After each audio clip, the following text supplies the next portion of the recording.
जिन लोगों ने हमारा नाम खराब करने की कोशिश की, उनसे एक ही बात पूछना चाहूंगी, क्या उखाड़ लिया? मेरी शादी होने वाली है, अगर किसी को मुझसे प्यार है तो अभी बता दो।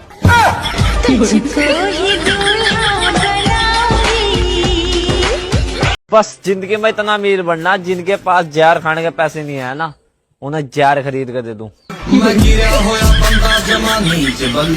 शादीशुदा लोगों के जीवन का परम सत्य, पत्नी बोले तो भाषण और दूसरे की पत्नी बोले तो कोयल सी तेरी बोली। घर बैठे खाते हैं, गालियां भी सुनते हैं, जुर्म सिर्फ इतना है, काम नहीं करते हैं। प्रभु पैसा, इन्हें दिल खोलकर पैसा दो, इतना पैसा कि ये चाहे तो महलों में रह ले। तो प्रभु गाड़ी भी बड़ी। हमने पैसा देने के लिए बोला है, खर्च करने के लिए नहीं। ये एक एक पैसा सोच सोच कर खर्च करेंगे। प्रभु भक्ति, इन्हें सभी देवी देवताओं का परम भक्त बनाओ, परंतु श्री खाटू श्याम जी इन्हें सबसे प्रिय होंगे। प्रभु कोई मनपसंद खाना, इन्हें खाने पीने का शौकीन बनाओ। इन्हें चटपटा खाना बहुत ज्यादा पसंद होगा, परंतु भुजिया इनकी फेवरेट होगी। इनका बस चले तो ये लंच, डिनर, ब्रेकफास्ट तीनों में खुश होकर भुजिया ही खा लें। शादी का विचार बनाओगे तो दिन रात पछताओगे। सोचोगे कहाँ से खरीदूं कोट पैंट और किनको लगवाऊं टेंट। फिर होगा बीवी से एक्सीडेंट, वो मांगेगी नई नई जीन्स के पैंट। तुम करने जाओगे काम और वो चलावेगी इंस्टाग्राम। फिर होंगे दो सोनू मोनू, वो बुढ़ापे में भूल जाएंगे कि तुम कौन हो। अगर आप भी बिना पैसे कहीं घूमना चाहते हैं तो बिल्कुल आसान तरीका बताता हूँ। ऐसे घूमो, ऐसे। बेचारी औरतों की किस्मत में सिर्फ दुख ही लिखा है। अब देखिए ना, पूरी सर्दी मटर छीलने और मेथी साफ करने में निकल गई, और अब पूरी गर्मी नींबू निचोड़ने में और कूलर में पानी भरने में निकल जाएगी। पता नहीं किस बेवकूफ शख्स ने मुझे अपनी दुआओं में मांग लिया है। ना खुद मिल रहा है, ना किसी और का होने दे रहा है। दोस्तों, बाहर के देशों में फ्रिज अंदर से सामान रखने के बाद कुछ ऐसे दिखते हैं। रुको जरा, सब्र करो। शाबाश बेटा। और हमारे इंडिया के लोगों के फ्रिज सामान रखने के बाद कुछ ऐसे दिखते हैं। ये अपना इंडिया है भाई साहब। यहाँ के लोग जो चीज इम्पॉसिबल होती है उसको भी पॉसिबल कर देते हैं।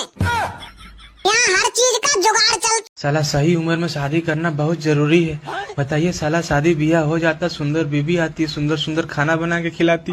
साला यहाँ खुद से बनाना पड़ता है, कभी रोटी जल जाता है, कभी सब्जी जल जाता है साला। और मैया ब्याह भी नहीं करवा रही है मेरे। ना मैं पढ़ाई में तेज हूँ, ना ही मेरे पास बहुत ज्यादा पैसे हैं। लोग मेरी इज्जत नहीं करते हैं, तो मुझे शर्म क्यों नहीं आ रही है? कुछ तो वायरस है मेरे खून में जो लड़ रहा है इस चीज से। क्या है वो? बैगन। चित्रगुप्त, आज बनाते हैं हम भारतीय सासू माँ। जैसी आपकी आज्ञा प्रभु। बैगन। तो बताइए प्रभु, क्या क्या क्वालिटी होनी चाहिए एक भारतीय सासू माँ में? सबसे पहले तो इन्हें टॉक्सिक बनाओ। जी महाराज, इनकी खुद की बेटी नंगी घूमे तो नादान और बहू का घूंघट जमीन तक चाहिए।